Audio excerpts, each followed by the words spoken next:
पर कमेटी के तरफा सुभाणे सजी सिंध अंदर शटर बंद हड़ताल जो ऐलान थियल आहे। मां साथी दोस्तन के अर्ज़ रखंदुमि वो शटर बंद हड़ताल जो ऐलान तव्हां हलायो।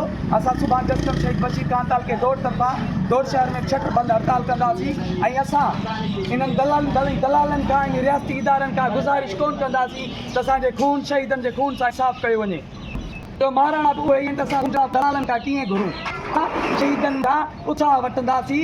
सिंध जी आज़ादी जे लाइ हे हिकु सीढ़ी आहे। जेसि ताईं राति जो रेत जॾहिं ॾींदासीं तेसि सिंध जी आज़ादी जे लाइ असां कदम वधाए न सघंदासीं। सभिनी दोस्तनि खे सुभाणे जेका असां शट कंदासीं उहा तौरु हूंदी उहा सिंधु दरिया तौरु अॾजंदड़ केनाल ऐं उहा हाल शयुनि जे जेके खून में मुलविस अहलकार आहिनि उहे हिंद पुलिस जा हुजनि या रियासती इदारा हुजनि या इहो दलाल लंजार हुजे या उतां जा जेके पीपल्स पार्टी जा ख़ासि करे तालके ऐं ज़िले जा उहिदेदार हुजनि उन्हनि ते डायरेक्ट एफआईआरूं कटियूं वञनि ऐं उन्हनि खां अलावा लंजार खे इन वज़ारत तां इस्तीफ़ा ॾियणी पवंदी।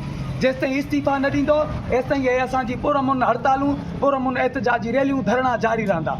सभिनी दोस्तनि जूं महिरबानियूं कुर्ब जेके असांजे सॾ ते कई आया जेके शहीदनि जे